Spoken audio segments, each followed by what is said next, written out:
नमस्कार साथियों। आज जैसा कि एग्रीकल्चर का पेपर भी बच्चों का बहुत अच्छा रहा है, जो बहुत सारा डर था बच्चों के मन में, आज पेपर देख के उनको ऐसा लगा है, आप ये चेहरे देख ही पा रहे हो खिलखिलाते हुए, कि जो भी पेपर अपन ने जिस हिसाब से प्लानिंग किया था उसी हिसाब से पेपर आया। 2021 में आईसीएआर ने एग्रीकल्चर के बच्चों को बहुत परेशान किया, 2022 में थोड़ा कम परेशान किया, पिछले साल 2024 में और 2023 में थोड़ा ठीक रहा मामला। अब 2025 की सीयूईटी का आज एग्रीकल्चर का पहला पेपर था, जो बच्चों ने बहुत अच्छे से दिया है। आइए बच्चों से ही जानते हैं कि उनके क्या रिव्यूज रहे। बेटा, कैसा लगा आपको पेपर देके एग्रीकल्चर? जो घबराहट आपके मन में थी एग्रीकल्चर को लेके वो पूरी दूर हो गई सर। बहुत अच्छा पेपर हुआ एग्रीकल्चर। बहुत बढ़िया। उसको चलते हुए ऐसा लगा कि हाँ ठीक है, अपन ने जो तैयारी की थी वहीं से पेपर बचा। तो जो दो पैराग्राफ आते हैं, सबसे बड़े क्वेश्चन होते हैं। तो पैराग्राफ कौन से टॉपिक से आपके थे बेटा? टिलेस से थे। एक तो टिलेस से हो गया, दूसरा वाला पैराग्राफ एग्रो फॉरेस्ट्री से। पैराग्राफ का मतलब अनसीन पैसेज होता है, जो चीजें आपने नहीं देखी है बिल्कुल लेटेस्ट, वहीं पे उसका एक शॉर्ट नोट देते हैं, उसी के क्वेश्चन बना के पूछते हैं। तो उसके लिए अलग से कोई तैयारी नहीं होती है। जब आप टेस्ट पेपर में हर बार पैराग्राफ का क्वेश्चन देते हैं तो आपकी प्रैक्टिस हो जाती है कि कुछ भी नई चीज देखिए। जैसे एक तात्कालिक भाषण प्रतियोगिता होती है जहां तो हाथ आपको एक टॉपिक दे दिया जाता है, उसी प्रकार से पैराग्राफ भी आपको वहीं पे सडनली पूरा नोट दिया जाता है और उसी के क्वेश्चन पूछे जाते हैं। तो उसके लिए अलग से तैयारी की जरूरत नहीं है। आप लोगों ने बहुत अच्छे से, अपन जो टेस्ट पेपर देते हैं उसमें भी हर बार पैराग्राफ आता है। चलिए बहुत बढ़िया। अब दूसरी बात आती है कि मैच द कॉलम टाइप के जो क्वेश्चन है, जैसा आप लोग वैरायटी से साल भर डरते रहते हैं, बड़े परेशान रहते हैं सर इंपॉर्टेंट लगवा दो, तो वैरायटी वाला क्वेश्चन मैंने सुना आया था। अच्छा, तो उसमें इजी क्वेश्चन था या बहुत टफ? बहुत इजी क्वेश्चन। अच्छा, दूसरी बात अपन करते हैं कि जो एग्रीकल्चर है आपका, जेईटी के एग्रीकल्चर में सिर्फ एग्रोनॉमी, हॉर्टिकल्चर और एनिमल हस्बेंड्री आता है। सीयूटी में आपका प्लांट ब्रीडिंग, जेनेटिक्स और साथ ही साथ बहुत सारा microbiology, biochemistry, soil, entomology, pathology सब आते हैं। तो मेजर जो क्वेश्चंस थे वो आपके एग्रोनॉमी, हॉर्टिकल्चर, एनिमल हस्बेंड्री में से थे। जैसे मैंने अभी आप लोगों ने बताया था, मैंने गिने हैं तो लगभग 5 क्वेश्चन जो है आपके, 2 आपके बायोकेमिस्ट्री, बायोमोलिक्यूल्स के थे, 2 आपके बेनिफिशियल इंसेक्ट के थे, जैसे एक मधुमक्खी पालन को क्या कहते हैं, इस प्रकार से, है ना। दूसरा रेशम कीट वाला एक प्रश्न आता है। तो मैं सभी विद्यार्थियों से कहना चाहता हूँ कि पेपर बहुत ईजी आता है। अगर आप अच्छे से परफॉर्म करते हो उस 1 घंटे के समय में तो आप बहुत अच्छा कर पाते हैं। और जानते हैं बच्चों से कि बेटा जो क्वेश्चंस थे उसमें कभी सीयूटी ने कंफ्यूज करने की कोशिश की या सीधे सीधे टू द पॉइंट क्वेश्चंस थे? जैसे एकदम इजी क्वेश्चन थे, 1-2 क्वेश्चन थे जिन्होंने 1-2 क्वेश्चंस थे। जैसे वो रेशम कीट पालन का था। अच्छा। उसमें हमें एक क्वेश्चन में कंफ्यूज करने की कोशिश की। अच्छा, कंफ्यूज करने की कोशिश की है उन्होंने। इजी से क्वेश्चन था। हाँ, जैसा कि पेपर बनाने वाला कभी नहीं चाहता है कि पूरे 50 में से 50 सही कर दे बच्चे, क्योंकि उसके भी प्रतिष्ठा का प्रश्न कहीं ना कहीं रहता है। तो अपन चूंकि जानते हैं कि आप बहुत अच्छा स्कोर कर जाएंगे, तो एग्जाम हॉल में आपको सारी चीजें ठीक से समझ में आई है ना। मैं सभी बच्चों से कह देना चाहता हूँ कि जिन लोगों का भी पेपर बचा हुआ वो मॉक टेस्ट जरूर दे, क्योंकि मॉक टेस्ट देने से आपको वो पूरा जो स्क्रीन आपको दिखाई देने वाला है आपकी एग्जाम में, वो जो स्क्रीन है उसकी आपको प्रैक्टिस हो जाएगी, साथ ही साथ माउस कीबोर्ड भी आपको सारी चीजें समझ में आए। ठीक है।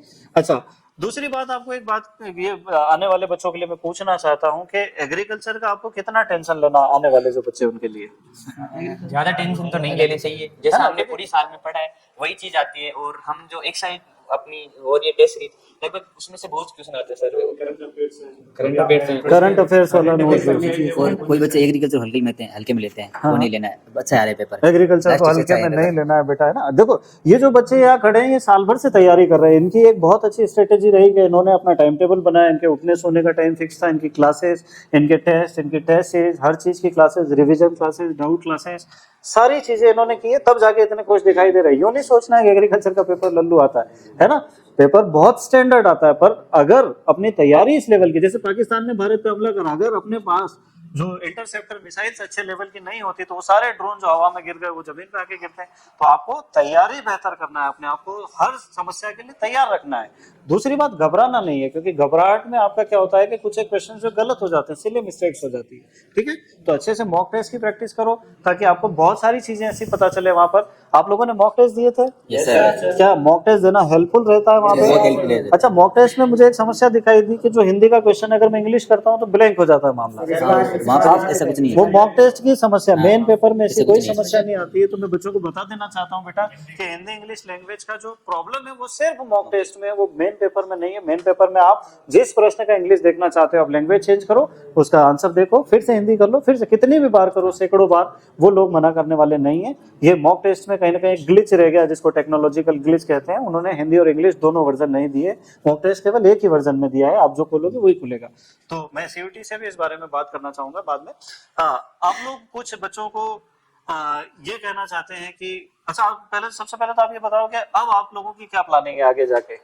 अब जेईटी की जेईटी अगला टारगेट पक्का, वेस्ट करने का तो नहीं सोच रहे आप लोग? हाँ, मैं भी ऐसा ही चाहता हूँ, जो भी बच्चे पेपर दे ले वो हमेशा अगले अपने टारगेट की तैयारी करे, है ना। चलिए, तो ये रहा अपना एग्रीकल्चर का पूरा पोर्शन। अब बायोलॉजी पे आ जाते हैं, तो मैं बायोलॉजी की फैकल्टी से चाहूंगा कि ओपी सर आए और बच्चों से बायो के बारे में डिस्कशन करें।